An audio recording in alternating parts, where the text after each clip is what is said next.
ҳунари оҳангариро аз қадим дар тоҷикистон дидан мумкин буд. пас он баъд аз тағйири ҷоизисти бархе аз ҳунармандон ин шуғли қадима дар тамоми ҷаҳон паҳн гардид. ин аст ки имрӯз намунаи аз дастовардҳои косибони тоҷик дар осорхонаҳои кишварҳои хориҷ ҳамчун рамзи миллати тоҷик то ҳанӯз нигоҳ дошта шудааст. дар барномаи навбатӣ як анъана заҳмати оҳангарони шаҳру навоҳии мамлакатро гирд овардем.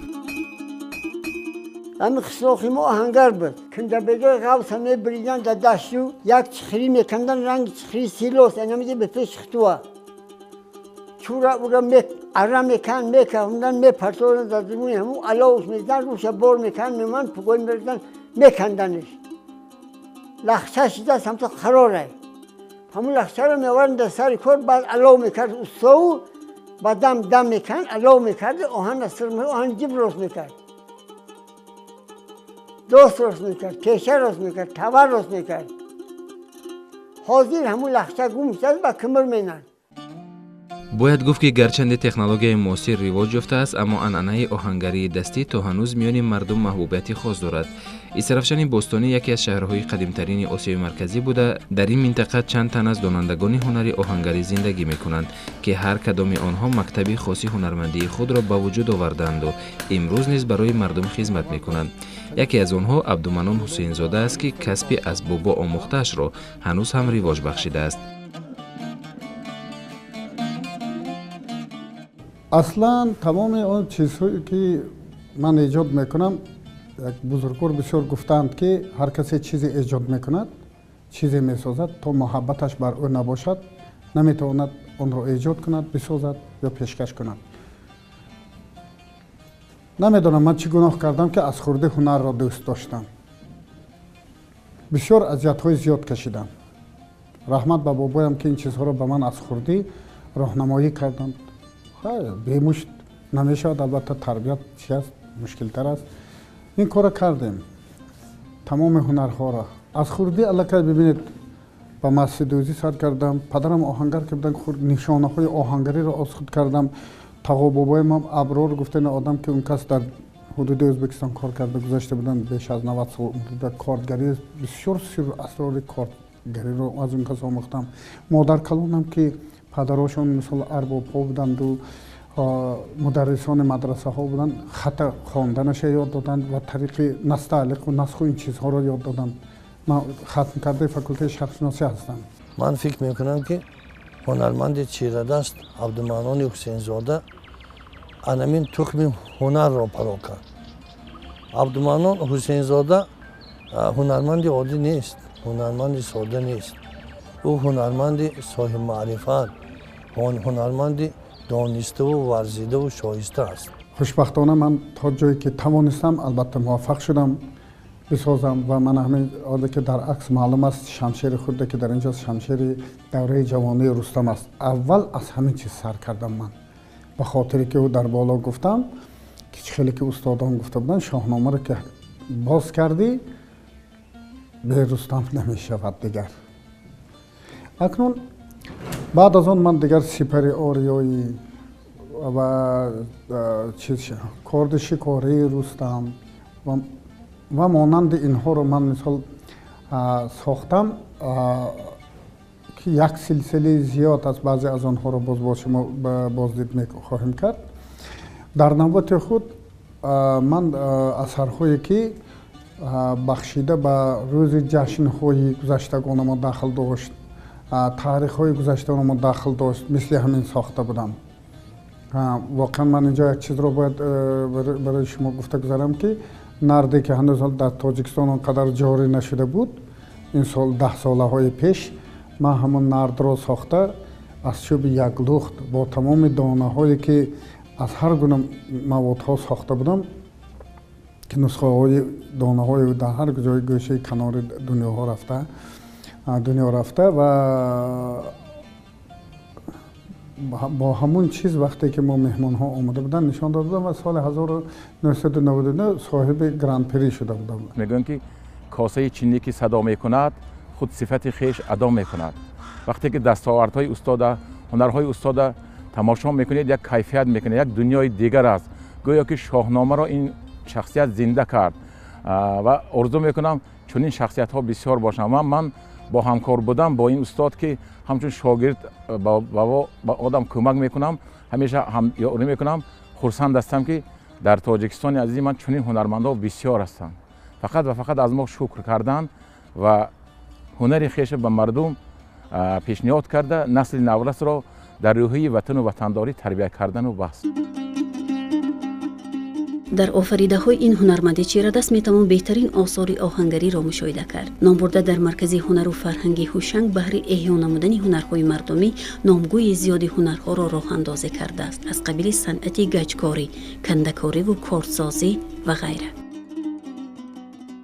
من وقتی که در سن 13 سالگی هنوز راسته هنرمندان شهر استرافشان که در داخل بازار بود، اونجا من به شاگردی کارگر استاد عالم کارگر آمدم و باز نازکی‌های دیگرش را آموخته در پهلوی این استادهای نامی استاد نرزالله زرگر بودند، استاد منصور رحمتی، استاد منصور مسکری نامی شهر بودند که کرنای‌های حال پسرشان استاد میرزا کرنای‌های نیست اندر جهان می‌سازند. اونها بودند. از اونها نازکی‌های مسکری را از اونها دیده یاد گرفتم. از استاد نرزالله زرگر نازکی‌های بعضی زرگری را آموختم و در نوبت خود در اولاد ما هم در اجداد ما هم زرگران بودند، از اونها زرگری. بعد که وقتی که من هر چقدر کلانتر میشم به تاریخ بسیار روی آورده، از اونجا بسیار چیزها را خواندم، از دست خطاش هم خوانده رفتم و بعد از که باز به چیکه فاکولته شرق شناسی رفتیم، تمام ساختمان ها، تمام معماری هایی که در بین مردم ما وجود داشت، ما اون چیزا را تحلیل میکردیم. بسیار قطعی، بسیار با یک محبت نسبت به ملت، نسبت به بزرگی ملت.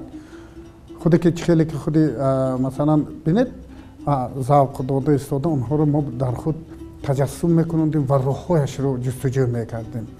اگر شما توجه کرده باشید در همون سمت راستی در آمدگاه بازار مرکزی راسته آهنگران شهر قامت افراخته است که با استقبال 2500 سالگی شهر باستانی استرافشان اعمار گردیده بود و اگر حجره گوییم شاید ناانصافی می شود، همون کاخ محتشم نمره اول همین راسته منصوب عبدالمنان حسین زاده است که عبارت از 3 آشانه و در آشانه اول کوره آهنگری و در پس آن در حجره علاهیده کارگاه استاد عبدالمنان که در همونجا معجزه ها پیدا می شوند. من بارها از این بنا دیدن کردم. در منزل دوم آن یک آثارخانه بسیار عجیب و مراخ‌انگیز متاسفانه حالا هم ناتمام است آغاز شده است. اگر توجه کرده باشه سراسر مالامال از تاریخی مردمی ماست. وطن رو با هیچ چیز عوض کرده نمی شود. مثلا اون طرف دنیا روید که گوید تاجیک میگوید، یعنی از تاجیکستان بودنتان، تاجیک بودنتان افتخار میکنید. همین چیزها رو من به شاگردانم میگویم. من خوشبخت هستم که شاگردانی که مرا گوش میکنند همین چیزها با صمیمیت میفهمند. البته فرزندانی که به فرزندانی که این چیزها رو میگوییم، نشون میدهیم، آنها میبینند البته نسبت به وطن خودشون محبت زیادی پیدا میکنند که باعث افتخار بعد البته کلان ها، استادان، پدر و مادران و علل خصوص وطن جان ما میگردد. باید گفت که تمام ایجادکاری‌های عبدالمنان حسینوف معنی و ماهیت خاص خود را دارد و از روی اثرهای ادیبان کلاسیکی از جمله شاهنامه بی‌زوال فردوسی، اثرهای بلندپرداز عبدالرحمن جامی، حافظ و خیام و دیگر ادیبان معروف تاجیک و فارس گرفته شده است که با یک درک و تخیلات بلند با آموزش چند سنت تهیه گردیده است.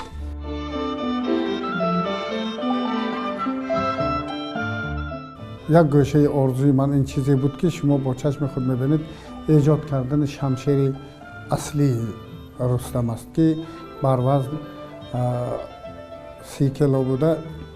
қариб 270 сантиметр қад дорад ва тамоми он чизҳое ки дар онҷо тасвир кардам ҳамаш аз чормағзи сиёҳ сохта шудааст, аз дигар маводҳои ҳамаи табиӣ сохта шудааст ки ҳамаи онҳоро ном гирифтан имкон надорад. Сангҳои қиматбаҳо, мисол шохҳои ҳайвонот ва монанди инҳо сохта шуда мазмунҳое ки дар шоҳнома ҳаст ҳамонро гирифта дар инҷо таҷассум кардам.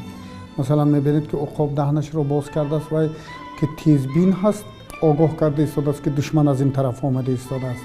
ё ин ки дигар уқобе ки он тарафро бисёр бо диққат нигоҳ мекунад, огоҳ карда истодааст ки ин тараф бо касе набиёяд, аз ин тараф ҳам бояд мо ҳушёр бошем. Ин мазмунҳо дар шоҳнома ҳастанд. ва шерони жаёне ки дар он ҷо ғазаб карда дандони худ нишон медиҳанд, ин мазмуни онро дорад ки яъне урду армияе ки ба забони имрӯз гӯем урду армияе ки давлатро ҳимоят мекард бар асоси он маълумотҳое ки уқобон ба инҳо медоданд. уқобу шер ин асосан символ сумбули қадимаи мардуми орияи наҷот буд. яке вақте ки ман дидам нотамом буд. ба фикри ман хубтарин шакл гирифта бошад дар кор, чунки дар он чандин моҳ заҳмат кашидан устоди азизи ман. Бинобар ин умед ба он мебандам ки ин заҳмати устод писанди ҳамагон мешавад. Албатта на танҳо Шамшер, ҳатто корди Рустам бо як ҳунари бисёр баланд сохта шудааст.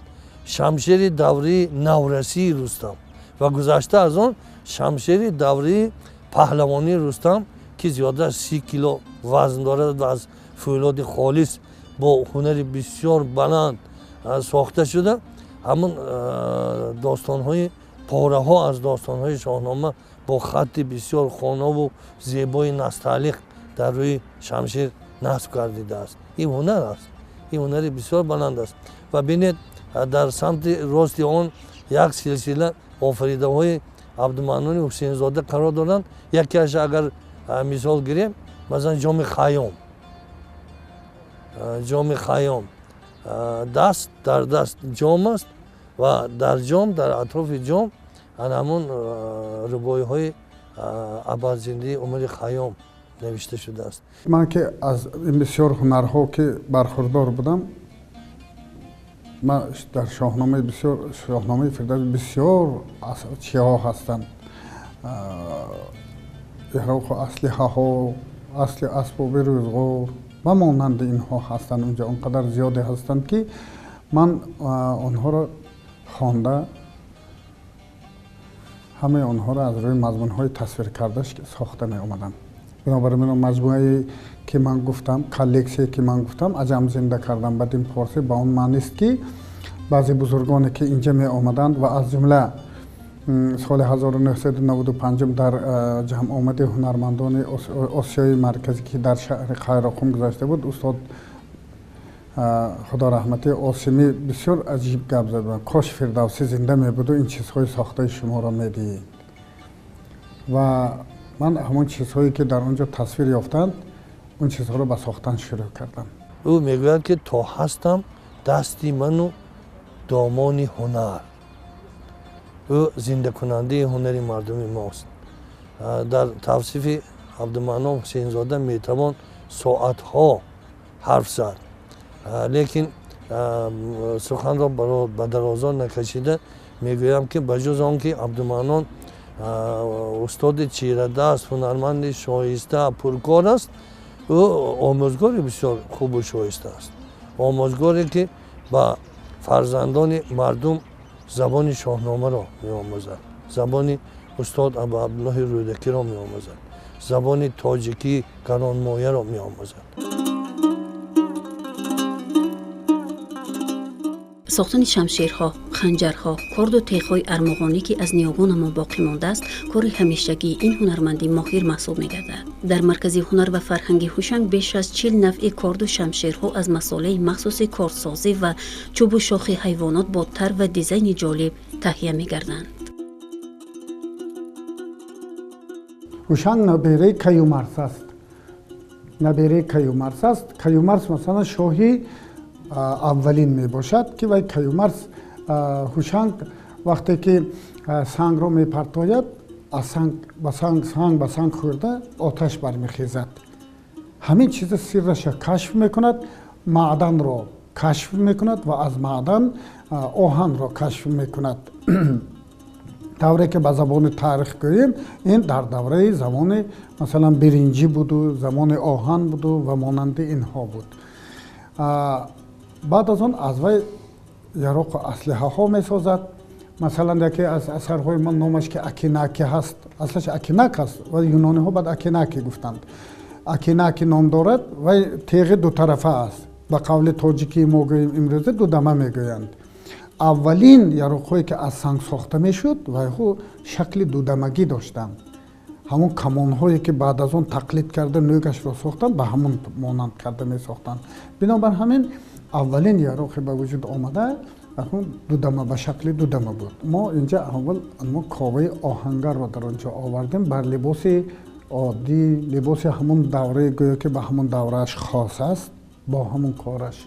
این طرفش یک مضمونی هست که شکاریان شعری رو زده ایستادند و شعر دیگر رو هم باز با کمان زده ایستادند.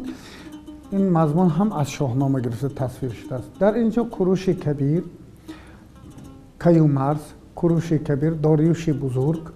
این طرف باشد میبینید که داریوش بزرگ با سربازانش، سرلشکرانش گزارش داده ایستادند. اینجا گفته میشد که داریوش به فرزندش وصیت کرد که همون یک رود، یک جویبار هست، همون رو تا به آخر رسانید که به مردم نفع میبیارد.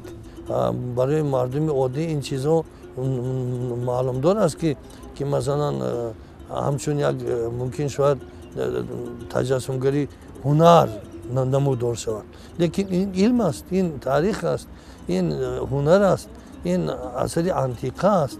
اینا باید آموختن نکرد، تدقیق کردن نکرد. شاید من بعد این وظیفه عالمان جهانی آینده است. هر یک اردن میده، هر یک نشان سرسینگی که استاد ما گرفتن با یک زحمت گرفتن، با یک مهنتی حلالشان گرفتن و این البته قدرشناسی درباره هنر و هنرمندی است. با این شخصیت بار دیگر تکرار میگم استرافشان افتخارمند است، افتخار دارد که چون این شخصیت هست در ما همیشه زحمت میکشن و هر یک تاش هر یک نشان سرسینگی روی سرخ و سری بلندی استاد نشان میده. چطوری میبینید هر یک آفریده این هنرمند چیره‌دست در حسن زیبا و گوارا و دقت جلب کننده است و شخص را به دنیای شناخت تاریخ و فرهنگ و تمدن ملت تاجیک راهنمون میسازد.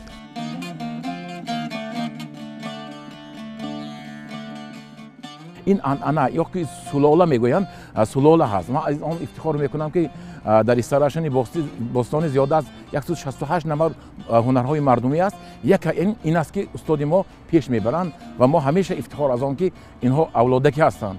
این کسب خدا خواهد خور نمیشد چون که معرفیگر ملت است این هنری که استاد ما دارد.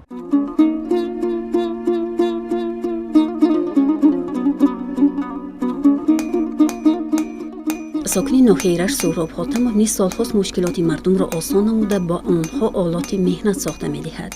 وقتی که ما وارد دکانی استاد سهراب شدیم آهنگر در دست مساله پولاد سرخ کرده داشت و آن را به شکل دلخواه درآورده گاهی به آب می‌انداخت.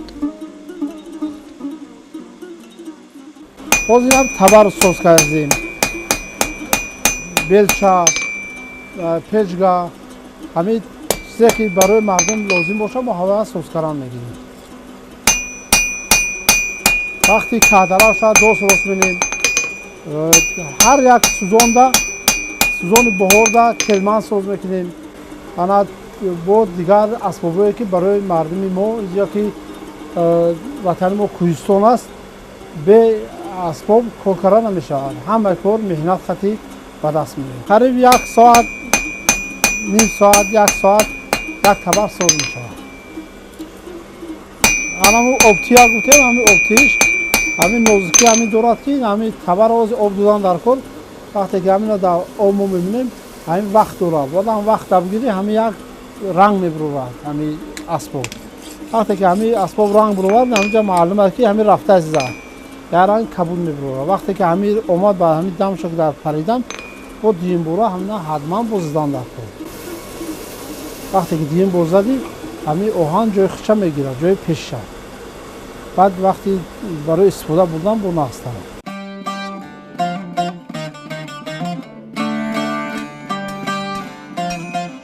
استخوان سوراب در دهه شلمک در سری راه بنیاد شده است. با صدای تقتقی آهن مردم پی میبرند که او در استخوان قرار دارد و برای فرمایش نزدش میآیند.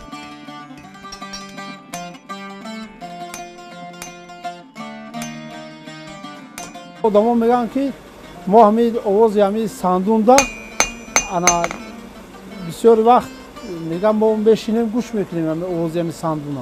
این بسیار آواز شیرین دوره. من هیچ وقت خسته نمیشم این آوازی. وقتی آواز هم میبرم میدونم که کار است بسیارش با اون حجت داشته باشم میبینم. ما وقتی رژیم کاری ما آواز همین است. آواز همین سال روش سیاحی و هنرهای مردمی با ما خیلی دلگرمانه کار کردیم. که جناب عالی ما را چقدر امتیازهای خوب داد. رئیس نوریه بسیارتری وقت نمایش‌ها میشدن با رفتن در کار با کوشش میکردی که من با زیادتر ایو استاد دیگری با پیشتر باشم. برای سهراب این کسب نه از پدر و بابا میراث مانده است بلکه تصادفاً با زحمت و تلاش خودش آموخته است. اکنون نیت دارد که بعد از این او این کسب را اولادی نماید و فرزندان و پیوندانش آن را ادامه دهند.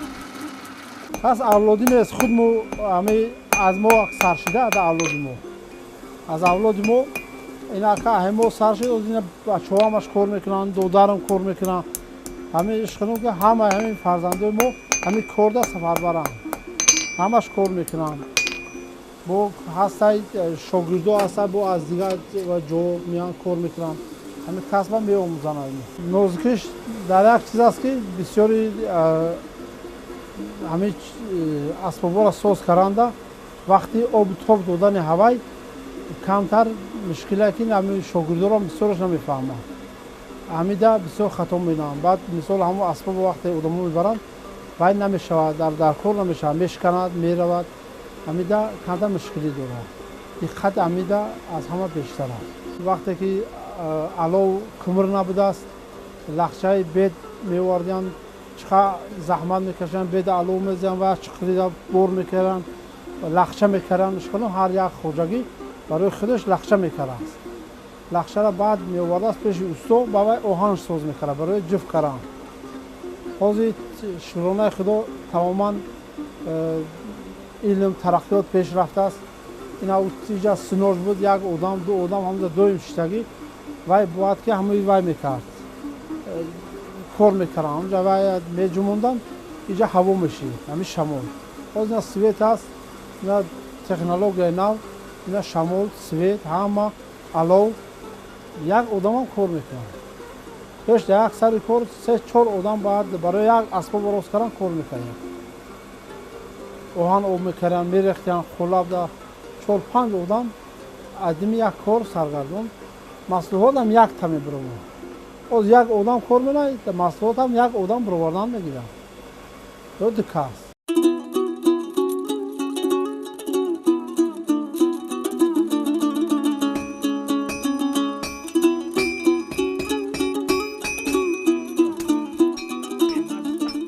همین طریق احیای این هنری اجدادی در دهه سفیددره ناحیه درواز نیز بر علا به مشاهده میرسد. کار آهنگر خال محمد خانوف در همه موسم در اوج است. نام برده در فصل سرما برای دزدوران ورزش لیژه میسازد و در دیگر ایام آلات روزگار برای مشتریان تهیه میکند. نالی نال میشود حوزی یک حوزی شغل میبید کال میزنم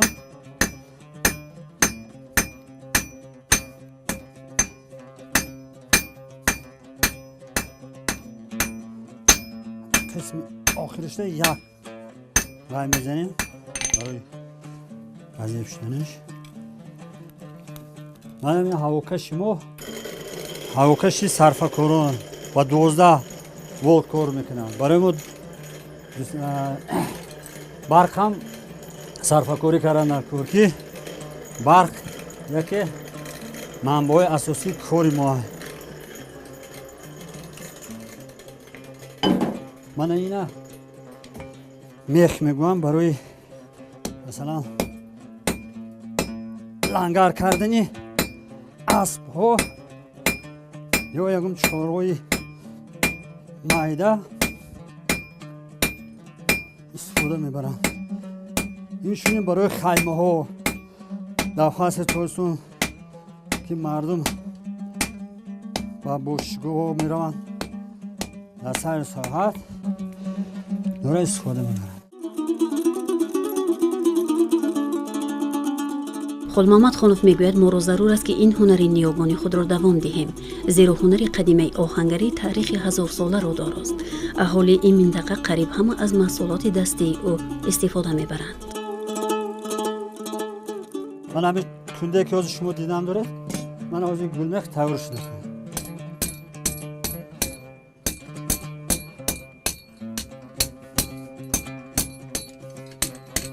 من این جوشینه دست میکنم تور شد. زمان همین بید ببینم از چوبی بده، چوبی بید بسو چوبی وای میشه. مساکم کایش. اینا مثلا میشه که با قبلگوی من همین خیلی جا میتروشید. همین خیلی جا همین خیلی باش همین کشی نقششه همین میتروشید میشید زین اسب. من یکی از اینایی که برای مرکبی کوری تروشنگیم این زین برای چی از این اسب فرق شی که مثلا در وقتی بور کردن علف و هیزم اگر یک کوفش کلام باشه خلال میشه. برای ما باشه سیده نیشه کم ز پستر کردیم استفاده میبریم.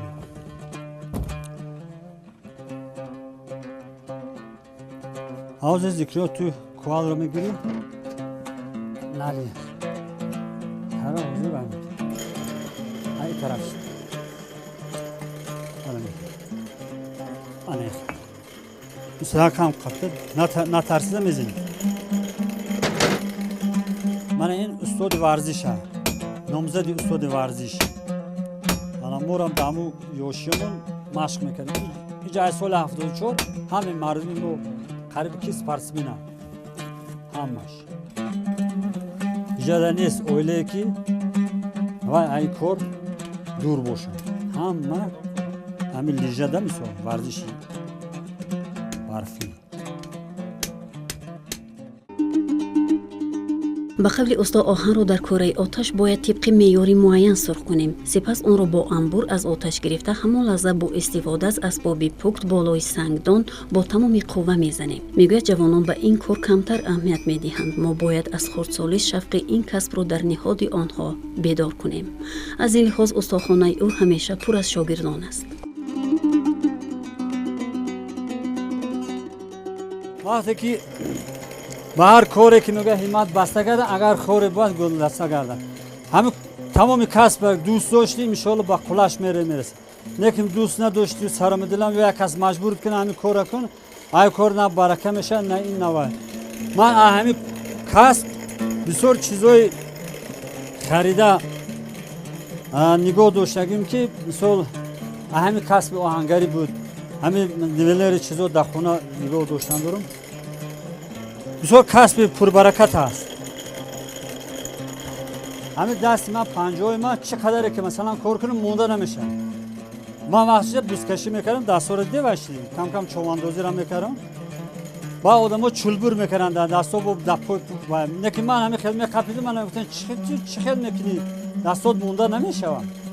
نکی همین مونده نمیشه بعد این همین ورزش من حوض 55 ساله خودم با همین خیلی بچه‌ها یوش علیش نمی خودم نغز میگرم شکر خدا همه سلامتی نه این خودش یک ورزش است. هر چقدر که آدم کار کنی با آهن سر کار کنی مثلا شیر جرقوت هست همه این بازگشت ارگانیسم عینه کار کردی موده ها تبدلات همه وای میشه. از بس که ناحیه مسجد منطقه کوهستان است در ایام کار دهقانی و باغداری در دیار طلبات مردم به لوازمات مهنت بیشتر می‌گردد. استا الهام نیز قریب در همه موسم سرتشویش است. برای خواجگیداران اسباب‌های لازمه از قبیل تبر، تشه، دست خرد و کلان، کاردهای گوناگون، آتشگیره، کتمن، بیل، نل اسب و مانند اینها از هر گونه نوع‌های متل پولاد و آهن می‌سازد. ما و زمینای ما هم سنگ جاهاش هست.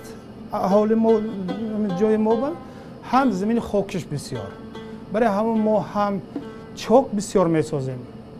سالی کلندایی که پولاد بسیار و میشد طلبات بسیار که همون چیز میسازیم. ما زنمی ساختگی چیز ما همین آهن پولاد است.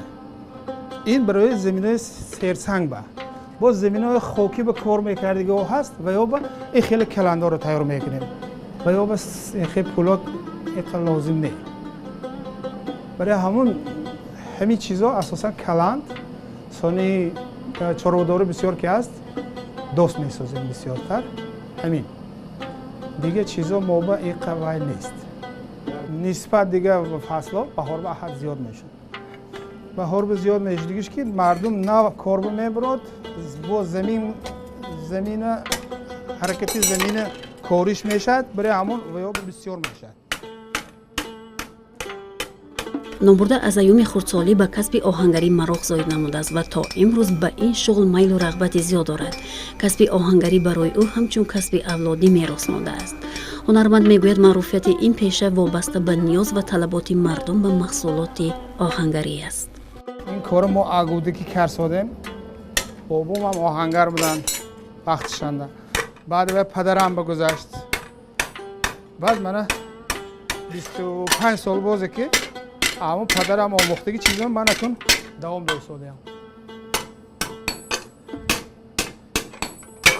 آینده نصیب باشد این فرزندارم یاد تیه. فرزندارم ممکن حواس کردگیش همین کار ممکن دوام تیه. لیکن آموختن اینو با یاد دادن هر یک سیر اسرار اینا را این برای استا هم وظیفه هم شرط هم میراث.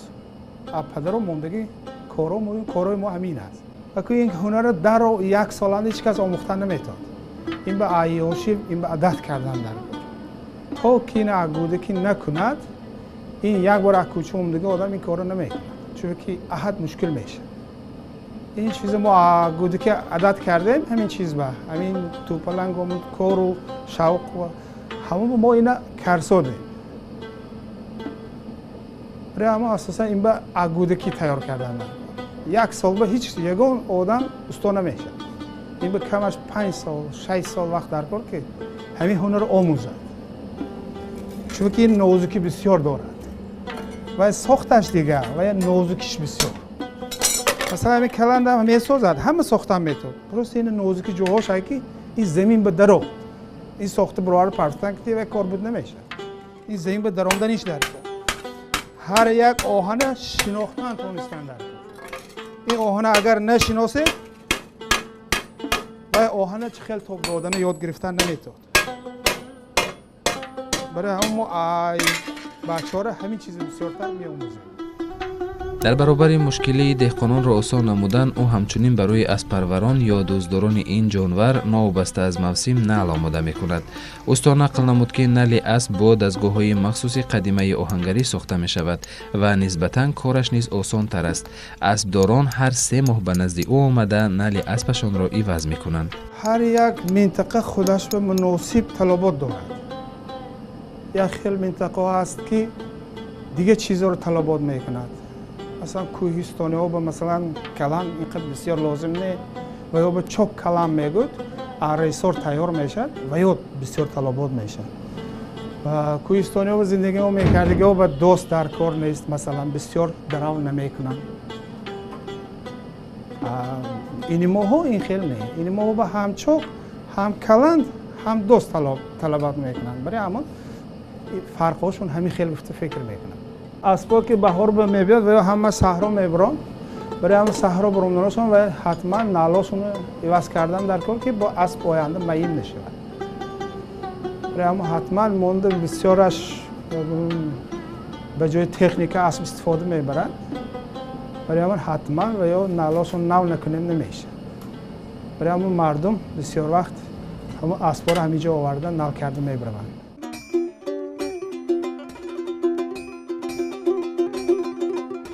آهنگر دیگر ایام‌الدین شریفov ساکن ناحیه تاجیک‌آباد است و طی 50 سال در دکان نزد حولی که پدرش ساخته بود کار میکند. میگوید حیات پدرم در کار کالخوز گذشت و تمام تجهیزات ساحه را او برای کارگران با صفت بلند میساخت با استفاده از هنر دستی. بسیار کسب خوب است. به این یگان ساعت پیش نمیرود. پدر ما پیش وقت کالخوز بود همه کالخوزا آهنش راست میکرد میداد. خب کسب خوب است. باید هر یک آدم هنر اصلی کنه. من چیکار که میکنه هر یک خودجگی دا باید یک اسباب ابزار باشه. اینا آهنگرا چیکار میکنن؟ خب پدر ما من همین همه ابزار خودش کردگی. من همین صندوق هست همین از کوکان بالای اصل آوردگی است. بالای اصل آوردگی. خب و از که فرزندان کسب آیختن بیاموزن. البته هنر خوبه. کار میکنی زندگی خوب میشه پیش میره. حاجت انسان هم بود میکنی. من همین توقیق میبینه. من همین این همین از پدر موندگی. سرش دویم دا کار میکنه. این یادآوری موندگی بود. خب کسب آهنگری کسب بهترین نه. این رو اگر نآموزی پیر نداشته باشی آخر نکنی این رو از کردن نمیتونی. آهنگری اینقدر آب و تاب طلب میکنه. آب و تاب. با گفتی استا ایوم‌الدین چنانچه در رسالت این کسب آمده است آهنگری از 41 هنر عبارت بوده هر یکی از دیگری فرق دارد. محصولات ساخته پدرم نیز یکی از دیگر جالب بود و هنوز هم در خانه‌های مردمی منطقه مورد استفاده قرار دارد. من نیز کوشش دارم که همان رسالت پدر را صمیمانه اجرا نمایم. وقتی ما قدیش کار میکردیم دویم آرزو میکرد میگفت که من که از دنیا یک روز میگذرم اینه که آرزو دارم که همین کسب پسر اخیر کنم. همین آرزوی من دیگر جا نروم. همین جانش مونده کار کنم با خلق خدمت کنم. آرزوی پدر همین بود. البته آرزوی پدر جامعه عمل کشید. خب ما یک حیات خود رو با همین خدمت خلق بخشیدگیم دویم خدمت میکنیم. خیلی کار کردی رستم یوبی. همین مهنت حلال کردی آرزوی خدمت طلب کردی البته اخیر میکنیم. نسبت با کماندوی دیگر هنرها همه وقت در سوی پیش است. کسب چتراش به اسباب و ابزار کار کردن نمیتونه. البته از آهنگ استفاده بره. دوزنده از آهن استفاده بره. روزگار از همه همه رو آهنگر تیار میکنه. به آهنگر هیچ کار کردن نمیشه. چطوری میبینید نوبرده اندکی از محصولاتش را در آثارخانه همچون نمایش به معرض خریداران و تماشابینان گذاشته است. میان این آفریده ها نه تنها اسباب‌های برای اجرای کار صحرایی همزمان لوازمات آشخانه را نیز دیدن ممکن است که با صفتی بلند تهیه گردیده‌اند. کفگیر این برای پختبازی مادرها من کلان میانه مایده من اشپر پیش عروسا به این نمیرفتن. آشپر کافی رو میگردیم. مانندش دهنه لجوم برای از هم ترمز هم چنبرک. من این دوست من این کچکور با این قاشق توا اینو میتوسم. خب من اینجا اینش من اینش اینا دراوش میگن. دراوش دوزنده های پیش همین قطعی سرخ میکردن میدوختن پیش دراوش. خب منش دوستنده من آزاد میشم میکنی رشد کرده میکنی. من اینش دوست خیلی میبینه ما از آهن خوب و همین دوستم ما این آهن ملایم نمیشود. آهن سخت نقص کرده همین خیلی دوستی توچکی یعنی مخالی میکنیم دوست میکنیم. واقعا رشد استحصال مصنوعات آهنگری در آخر عصر 19 و ابتدای عصر 20 در شهر و نواحی تاجیک‌نشین بیشتر مشاهده می شود. اگرچند زمانی نسبت این هنر کمی به اهمیتی ظاهر می شد، در دوران صاحب استقلالی مملکت و اعلان گردیدن سال رشد سیاحی و هنرهای مردمی، اینچنین 3 ساله رشد دهات سیاحی و هنرهای ملی، این عنعنه در قطار دیگر هنرهای دستی رواج یافت.